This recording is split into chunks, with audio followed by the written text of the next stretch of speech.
C'est un phénomène extraordinaire, c'est que quand on a tourné en inversible 16 mm à l'époque, on avait tourné en inversible parce qu'on arrivait à obtenir un bon gonflage en 35 mm. Eh bien, je peux vous dire que l'inversible et le 35 mm n'ont rien à voir avec ce que vous allez voir ce soir. Ce que vous allez voir ce soir, c'est 10 fois mieux. Voilà. Alors, ça fait toujours plaisir de découvrir son film avec les couleurs plus justes, avec tout plus vrai. Et c'est pour moi une expérience formidable et je suis tout à fait partisan de la restauration digitale des films, surtout pour les films en 16 mm. On obtient toujours des résultats qui sont supérieurs à tout ce qu'on n'a jamais vu auparavant. Bien sûr, il ne faut pas en abuser, mais c'est quand même, enfin, dans le cas de ce film, il n'y a pas de doute, pour moi, c'est formidable. Alors, qu'est-ce que c'est ce film? Ce film, c'est...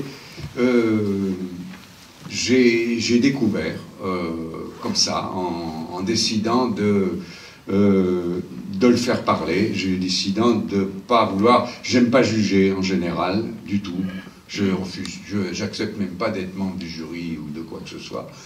Donc j'aime pas juger, donc ça m'a poussé à demander à Mindada de faire le film avec moi, de faire un autoportrait, et moi j'ai insisté un peu perversement, un peu ironiquement, à me mettre à son service. Et il a bien marché, puisque à un moment dans le film, vous allez le voir, qui commence à donner des instructions à la caméra. Il dit à la caméra, filmez l'hélicoptère, et la caméra obéit, elle filme l'hélicoptère. Donc là, j'étais aux anges. Et alors, évidemment, le résultat est très comique. Le film a eu un succès absolument incroyable, c'est-à-dire il a passé pendant 1 an au Saint-André-des-Arts, et c'était des salles qui riaient à pleine gorge tout le long du film. Et donc, Romer est venu me voir après, il me dit, mais c'est quand même un peu extraordinaire qu'on arrive à avoir autant de rire avec un documentaire. Et puis, évidemment, moi j'étais un petit peu gêné, je ne voulais pas qu'il y ait une exploitation raciste du film, et en parlant avec Jean Rouch, je l'ai entendu dire une phrase que j'ai inclue comme conclusion au film. Comme je ne suis pas à 100% sûr qu'elle est là, je vous la donne. C'était une phrase un peu pompeuse, mais c'était vrai, c'est ce que je pensais, c'est ce que pensait Rouch. Après un siècle de colonisation, n'oublions pas que c'est en partie une image déformée de nous-mêmes que Idi Amin Dada nous renvoie. Voilà, c'est ça que c'était quelque chose qui était important à mettre en lumière pour la perception de ce film. Et alors, quoi d'autre encore? C'est-à-dire que j'ai découvert dans ce film, quand j'ai fait ce film, j'avais l'impression de marcher littéralement à 2 cm au-dessus du sol. J'étais légèrement au-dessus du sol, c'est-à-dire j'étais un peu dans l'irréalité. Je ne croyais pas ce que j'étais en train de filmer. Je n'y croyais pas. J'étais dans un état extraordinaire, Et puis, ça m'a amené, étant donné que quand même j'avais affaire à un dictateur qui était peut-être responsable de 300 000 morts, qui était quand même un homme un peu sanguinaire, et qui était quelqu'un de très sympathique et de très drôle, et même que par certains côtés innocent. Donc je lui ai dit, voilà, c'est ça qui est important, c'est de découvrir quelque chose sur le mal, de découvrir quel aspect il peut avoir. En gros plan, on n'a jamais l'occasion de voir des dictateurs de près et d'être aussi près, c'est-à-dire qu'il y a des scènes dans le film qui sont même organisées pour le film. Là, il y a une conférence, un conseil des ministres qui a été organisé pour le film. Donc c'est un documentaire dans lequel on met en scène un conseil des ministres, parce que j'insistais, je disais, les gens vont croire que vous êtes un dictateur, il faut qu'ils sachent comment ça se passe, les décisions.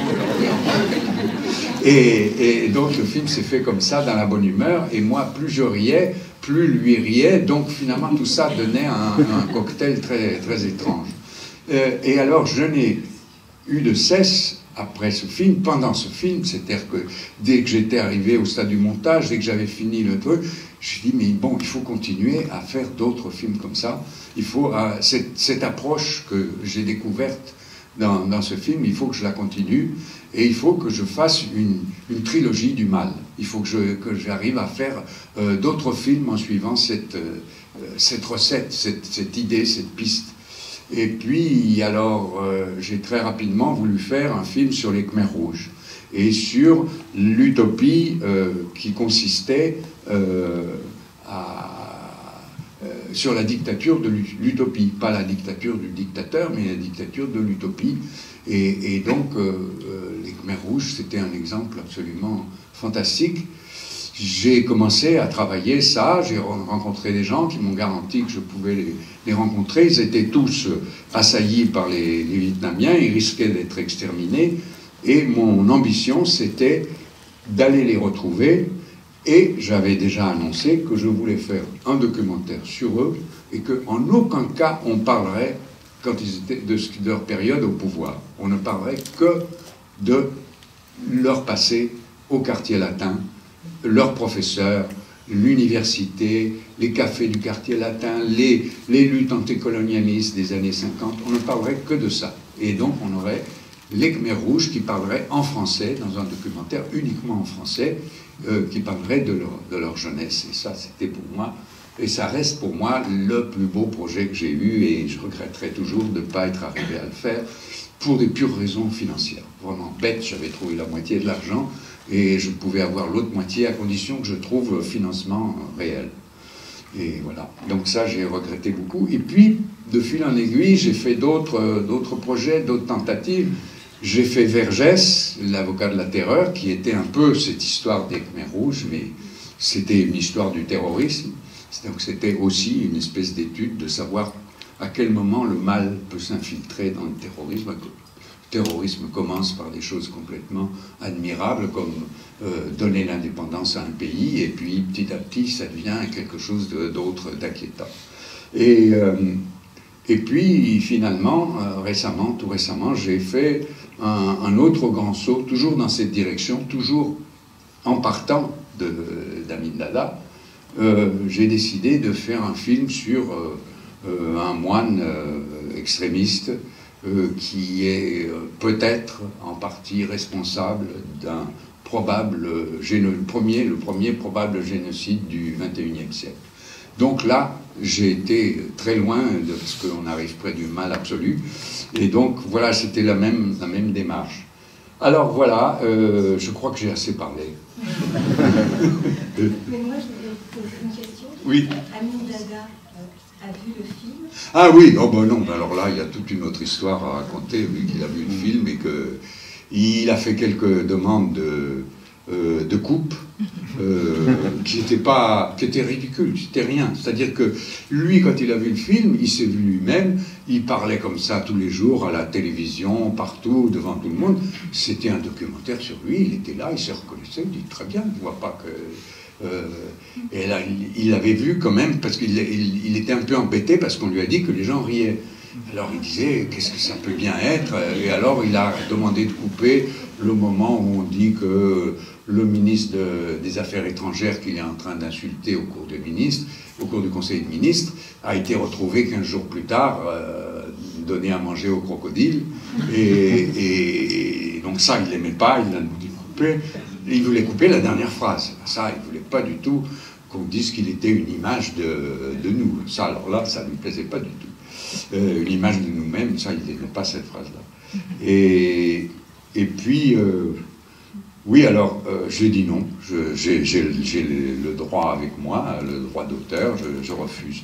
Et évidemment, ça a mal tourné, parce qu'il a pris tous les citoyens français d'Ouganda, il les a placés dans un hôtel de Kampala, la capitale, et il leur a donné mon numéro de téléphone en disant, voilà, appelez-le, c'est lui qui peut vous arranger votre sort. Donc c'était une espèce de censure par otage. Et donc, évidemment, j'ai coupé. Et puis j'ai attendu qu'il soit plus au pouvoir, et puis j'ai réintégré, et ce soir, vous allez voir la chose réintégrée, mais j'ai toujours des doutes, parce que dans la version américaine, ils n'ont pas mis la dernière phrase. Alors j'ai toujours des doutes, je dis, mais est-ce qu'elle va y être voilà, c'est pour ça que je voulais citer. Et puis voilà, bon, ça suffit.